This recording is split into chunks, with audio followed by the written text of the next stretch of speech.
The chandelier above me glittered like a frozen explosion, its prisms scattering light across the ballroom of the Napa Valley's most exclusive vineyard estate. The air smelled of money, crisp linen tablecloths, vintage Bordeaux, and the subtle perfume of ambition that clung to every guest at my brother Ethan's engagement gala. I stood at the edge of the crowd, my champagne flute untouched, the bubbles long gone flat. My navy silk gown, tailored to hug every curve, felt like a costume, as if I were playing the role of Tessa Morgan, tech heiress, dutiful daughter, invisible savior. The truth churned in my gut. I'd spent 10 years pouring my soul and $3,800,000 0 cents into saving this very estate from foreclosure, and tonight I was about to learn how little that meant. My parents, Victor and Diane Morgan, held court near the stage, their smiles polished to a predatory sheen. My father's silver hair caught the light as he clapped a hand on Ethan's shoulder, his pride as loud as the string quartet. My mother, draped in emerald chiffon, fussed over Ethan's fiancée, Chloe, adjusting her diamond necklace, like a queen crowning her successor. Chloe beamed, her blonde curls bouncing as she laughed at something my mother whispered. They were the picture of legacy, the Morgan dynasty reborn. And me? I was relegated to a corner table with junior staff from Ethan's startup, my name misspelled on the place card, Tessa Morn. Close enough, I'd told myself, but the sting lingered. I scanned the room, searching for Lucas, my partner of 6 years, the venture capitalist whose quiet strength had kept me grounded through every family slight. He was across the ballroom, negotiating a deal with a tech mogul, his dark suit sharp against the sea of tuxedos. We donated $50,000, 0 cents, to this gala and covered 60% of its $500,000, 0 cents price tag. Flowers, catering, the custom ice sculpture of a grapevine that glistened near the bar. I'd written the checks, balanced the budget, and ensured every detail was flawless. Yet here I was, sidelined, my contributions erased like a typo on a guest list. The microphone screeched, cutting through the chatter. My mother stepped onto the stage, her heels clicking with purpose. "Ladies and gentlemen," she began, her voice honeyed but commanding. "Thank you for joining us to celebrate the future of the Morgan legacy." The crowd hushed, glasses clinking as they turned to listen. My father joined her, his arm around Ethan, who stood tall and smug, his fiancée at his side. I felt a prickle at the back of my neck, a warning I couldn't name. "Ethan has always been our pride," my mother continued, her eyes glistening with rehearsed emotion. "And Chloe, our new daughter, is the perfect partner to carry our family forward."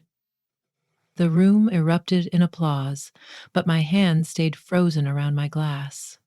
My mother's gaze swept the crowd, never landing on me. "Tonight, we're thrilled to announce a gift to this extraordinary couple, a foundation for their future." My father stepped forward, holding an envelope aloft like a trophy. "The Morgan Vineyard estate, our family's heart and soul, is now theirs." Gasps rippled through the room, followed by cheers. Chloe clutched Ethan's arm, tears streaming down her perfectly contoured cheeks. My brother grinned, the kind of smile that screamed victory. The estate, the $4 billion, 0 cents crown jewel, I had saved with my own money, my own sleepless night, gifted to them without a word to me. The room spun, my pulse pounded in my ears, drowning out the applause. I'd paid off the $3,800,000, 0 cents debt when my parents' winery empire teetered on collapse. I'd wired funds from my personal account, negotiated with creditors, and covered taxes while my father played golf and my mother planned charity luncheons. The estate was tied to my loans, my name on the escrow, my life, and they'd handed it over like it was theirs to give. I forced my lips into a smile, my nails digging into my palms. Lucas appeared at my side, his hand brushing my elbow. "Tessa, you okay?" His voice was low, urgent, but I couldn't meet his eyes. "I'm fine." I lied, my throat tight. Across the room, Chloe pulled out her phone, filming an Instagram reel. She waved the deed, the actual deed, like a flag, her caption already forming in my mind. Blessed to inherit the Morgan legacy. The post would go viral, I knew it. My erasure would be broadcast to millions. I couldn't stay. I set my glass down, the clink barely audible over the crowd's roar, and walked toward the exit. Lucas followed, his steps quick but silent. The valet handed me the keys to my Tesla, and I slid into the driver's seat, my hands shaking. The drive home was a blur of Napa's winding roads, the vineyards stretching into the darkness like a taunt. Lucas didn't push me to talk. He knew me too well, knew the storm brewing inside me would break soon enough. We pulled into the driveway of our Napa home, a sleek, modern build with floor-to-ceiling windows that reflected the moon. I stepped out, my heels clicking on the pavement, and froze. A low hum vibrated through the air, unnatural, wrong. Before I could react, the world erupted. My car, parked just yards away, exploded in a fireball, the blast throwing me to the ground. Heat seared my skin and glass shards rained around me. Lucas tackled me, shielding me as debris pelted the driveway. My ears rang, my vision swimming, but one thought cut through the chaos. This wasn't an accident. Stay down, Lucas shouted, his voice muffled by the ringing. He dragged me behind a stone wall, his phone already out, dialing 911. The flames illuminated our house, casting shadows that danced like specters. Someone had planted a bomb. Someone who knew I'd be here, who wanted me gone. My mind raced to the gala, to my parents' smug announcement, to Chloe's triumphant reel. Had they orchestrated this? Or was there a bigger player in this game? The police arrived, their sirens slicing through the night. A detective, grizzled and sharp-nosed, questioned me as paramedics checked my vitals.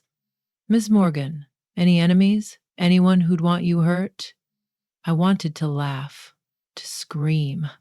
My enemies were my family, the people who'd raised me, who'd just stolen my legacy and left me to burn. But I said nothing, my jaw clenched. I needed proof, not accusations.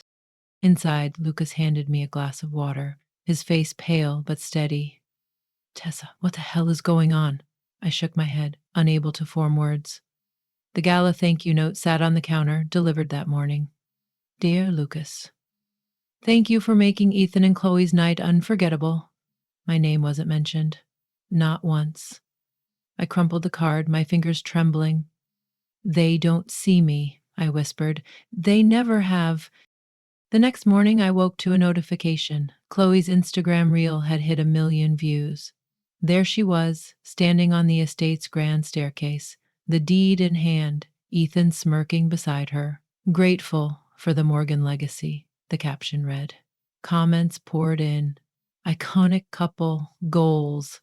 My stomach churned. I'd paid for that staircase, every marble step, every chandelier, and now it was theirs, a gift wrapped in my sacrifice. I was still reeling when my parents called. My mother's voice was saccharine, as if the gala hadn't happened. Tessa, darling, we're planning to retire. Your penthouse in downtown Napa would be perfect for us. It's just sitting there, isn't it?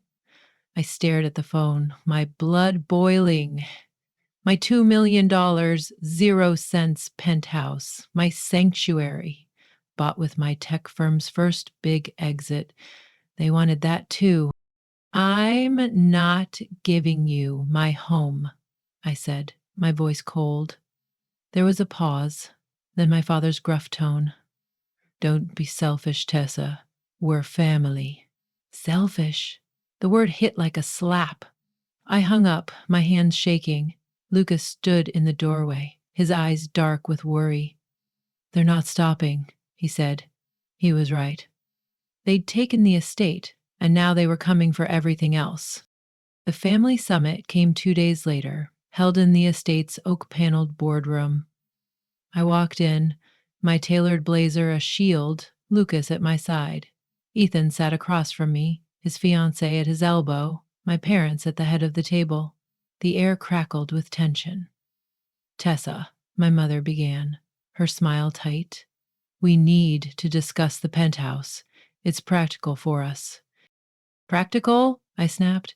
You gave away the estate I paid for. Now you want my home? Ethan leaned forward, his eyes narrowing. You're hoarding wealth, Tessa. You've always been jealous of me, of Chloe. Stop acting like a victim. The accusation landed like a blade. Jealous. Victim. My mother nodded, her lips pursed as if I were a petulant child. Chloe smirked, her manicured nails tapping the table. I stood, my chair scraping the floor. I'd paid $3,800,000, 0 cents, to save this estate. My money, my loans, my name on the line, and you handed it to her? I pointed at Chloe, my voice steady but venomous, like it was nothing. The room went silent. My father cleared his throat. Tessa, you're exaggerating, exaggerating. The word broke something in me. I walked out, Lucas following, my vow echoing in my mind. I'll take it all back. That night, I boarded my private jet for a meeting in San Francisco. The cabin was quiet, the hum of the engines soothing. I was reviewing merger documents when the plane lurched violently. Alarms blared, and the pilot's voice crackled over the intercom. Brace for emergency landing. Oxygen masks dropped, and I gripped the armrests, my heart pounding. The jet shuddered, descending too fast. The San Francisco skyline a blur outside. We hit the runway hard, skidding to a stop. I stumbled out alive but shaken as fire trucks surrounded us. The mechanic's report came later. Someone had tampered with the fuel lines. Sabotage. Back in Napa, I got the call from my penthouse security system. Motion detected. I pulled up the live feed and saw my parents inside, unpacking suitcases, my mother rearranging my art like she owned the place. I called the sheriff, my voice calm but deadly. When we arrived, the deputy held forged documents, papers claiming my mother was a co-owner. My parents stood on the balcony, defiant, as if I were the intruder. This is our home now, my father said. I laughed, a bitter sound. Get out, or I press charges. The sheriff escorted them out, their belongings piled in the lobby. But the real blow came the next morning. My tech firm's stock plummeted 15% after a shareholder revolt, sparked by whispers of family instability. My board called an emergency meeting, their emails sharp. Resolve this, Tessa, or step down. I sat at my desk, my hands steady but my mind racing. My family wasn't just stealing my homes, they were taking my empire. Then I saw it. My father's ex-thread, a 10-post tirade calling me a disloyal traitor who'd abandoned her roots. Photos showed my parents outside my penthouse, police in the background, captioned, "Betrayed by our own." The thread went viral, retweeted by influencers, relatives, even strangers. Comments flooded in. Tessa Morgan's a disgrace, greedy heiress, her parents deserve better. My phone buzzed with texts from cousins, aunts, even my childhood best friend. How could you do this to them? I wanted to scream, to post every bank statement, every wire transfer, every sleepless night I'd spent saving the estate. But Lucas stopped me, his hand on mine. He opened a safe in our study, pulling out a steel box. Inside were 10 years of records, mortgage payments, tax filings, emails with creditors. My name was on every one. "You're not invisible," he said. "You never were." I sat at my laptop, the cursor blinking. The gala played in my mind. Chloe's reel, my mother's speech, the explosion in my driveway. This wasn't just betrayal, it was war. I started typing, my fingers steady, my words sharp. I didn't know it then, but that post would ignite a firestorm, one that would burn through my family, my firm, and every lie they'd built. And somewhere, in the shadows, someone was watching, waiting to strike again. The Napa Valley air was thick with the scent of jasmine and ambition. As I stepped into the charity gala at the Silver Oak Cellars, my heels clicking against the polished stone floor, the crowd buzzed with the elite tech moguls, vintners, politicians, all gathered under the guise of philanthropy, but really here to flex their influence. I wore a crimson gown that hugged my frame like armor, a deliberate choice to signal I wasn't broken. Not after the explosion in my driveway, not after my parents' betrayal at Ethan's engagement gala. My tech firm's logo gleamed on the event banners, a reminder of my power, but inside I was a live wire, every nerve sparking with the weight of what I'd lost and what I was about to fight for. Lucas stood beside me, his hand grazing my lower back, his dark eyes scanning the room for threats. The car bomb 3 nights ago had changed everything. The police had no leads, just a charred husk where my Tesla used to be, and a cryptic warning from the detective. Morgan, you're a target. I didn't need him to tell me that. My parents, Victor and Diane Morgan, had gifted the $4 billion 0 cents vineyard estate, my estate, funded by my $3,800,000 0 cents in secret payments to my brother Ethan's fiancée, Chloe, like it was a party favor. Now they were after my $2 million 0 cents Napa penthouse. And someone, somewhere, wanted me dead. I sipped a sparkling water, avoiding the open bar. Trust was a luxury I couldn't afford. My assistant Mia approached, her tablet glowing with updates. Tessa, the board's asking for a statement on the stock dip, she said, her voice low. My firm's shares had tanked another 8% today, fueled by shareholder panic over my family drama. I nodded, forcing a smile. Draft something neutral, I'll handle it tomorrow. Mia hesitated, her eyes flickering with something. Guilt? Fear? Before I could press, she scurried off, blending into the crowd. The gala's host, a biotech mogul named Nora, took the stage, her voice cutting through the chatter. Tonight we honor resilience, she said, her gaze locking on me for a split second. I felt exposed, as if she saw the cracks beneath my polished exterior. I raised my glass in a toast, the motion mechanical, when a waiter pressed a martini into my hand. Compliments of the house, he murmured, vanishing before I could decline. The glass was cold, the olive bobbing like an omen. I set it on a passing tray, but the unease lingered. Minutes later, I was mingling with a senator when my vision blurred. My throat tightened, a burning sensation spreading through my chest. The room tilted, voices warping into a distant hum. I clutched Lucas's arm, my knees buckling. Tessa, he shouted, catching me as I collapsed, my gown pooling like blood on the floor. The crowd gasped, phones flashing, capturing my fall for tomorrow's headlines. Lucas's voice was frantic, calling for a doctor, but all I could think was poison. The martini, the waiter, the gala, it was a setup. I woke in a hospital bed, the sterile beep of monitors grounding me.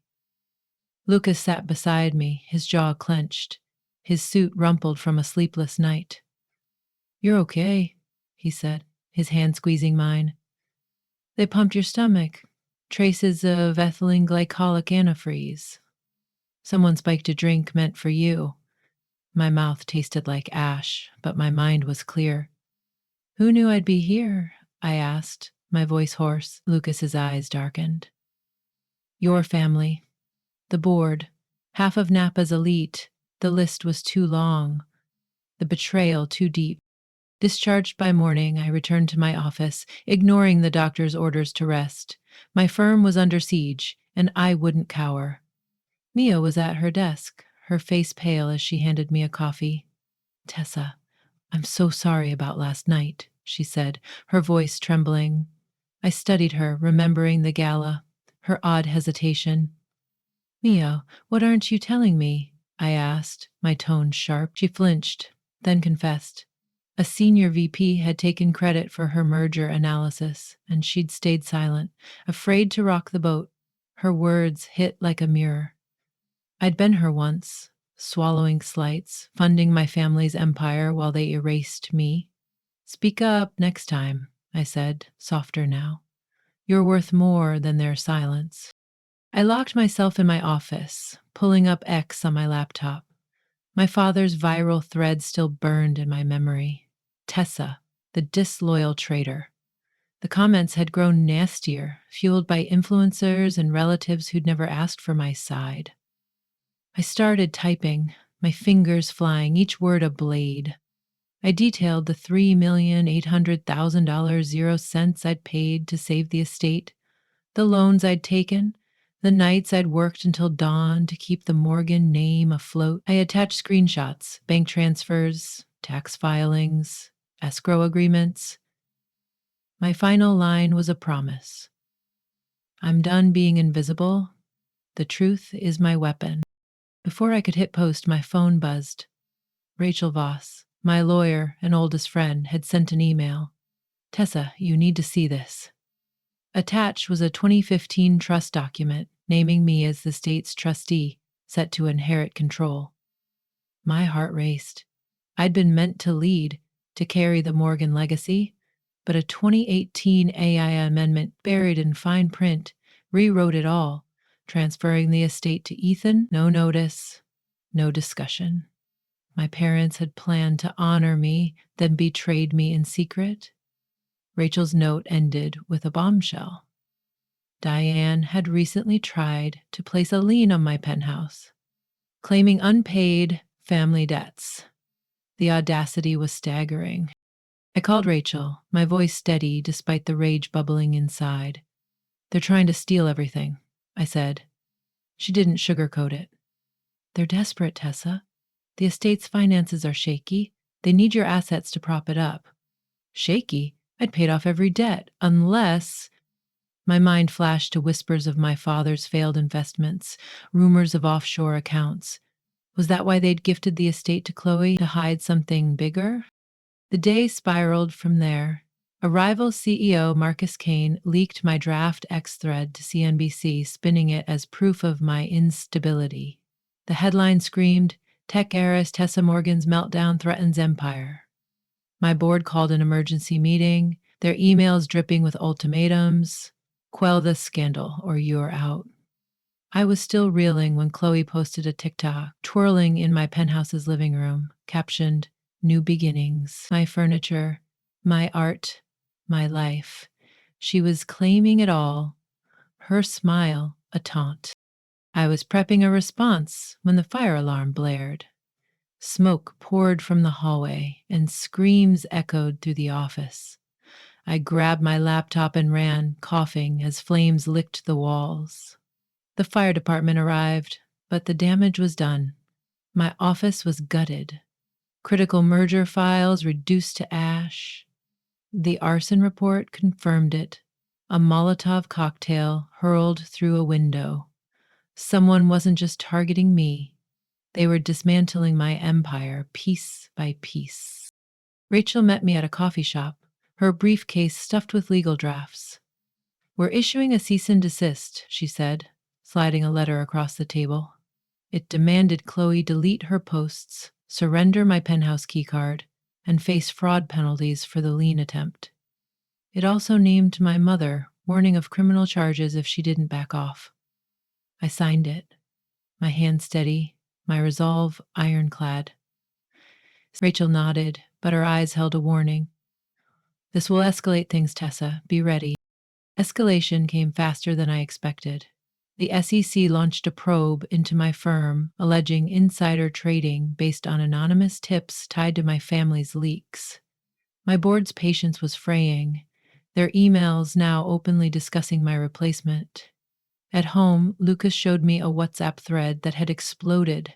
My cousin accused my father of embezzling estate funds. Ethan blocked me, and my mother posted a video plea, her voice cracking. "I was protecting Ethan's ambition," she said, tears streaming. "He's fragile, Tessa. You're strong, you could take it." Fragile? The word was a lie, a manipulation to justify their theft. Ethan's text came at midnight. You're slandering us. I'm suing. I stared at the screen, my anger crystallizing into clarity. You lit the match, I replied. I'm just showing the fire. I hit send, then posted my X thread, the evidence unassailable. Loan statements, wire transfers, the voicemail of my father calling me a means to an end. The internet erupted. Shares, retweets, messages from strangers. You're a hero. They used you. But the victory was hollow. I was fighting a war on too many fronts, and the enemy was closer than I knew. The ambush came at 2 a.m.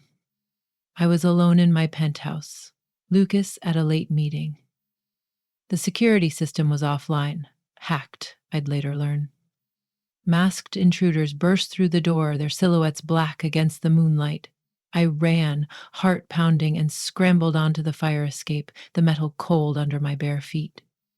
They were close, their boots thudding, but I slid down the ladder, landing in an alley. I hid behind a dumpster, my breath ragged, until their flashlight beams faded. When I returned, the penthouse was trashed, mirrors smashed, files stolen. A note was pinned to the wall: "Stop, or next time, we don't miss." I called Lucas, my voice shaking but resolute. "They're not stopping," I said. He was there in minutes, his arms around me, but I couldn't shake the fear. Who were they? My family? Corporate rivals? The whistleblower who'd emailed me hours earlier, claiming my parents had funneled estate funds to an offshore account in the Caymans? The questions gnawed at me, each one a hook sinking deeper. The next morning, I attended a firm retreat, my nerves raw. Mia approached, shyly handing me a badge. Tessa Morgan, spelled perfectly, her handwriting deliberate. It was a small gesture, but it hit like a lifeline. Someone saw me, not the heiress, not the scandal, just me. I slipped the badge into my pocket, a talisman against the chaos. Rachel's update came that afternoon.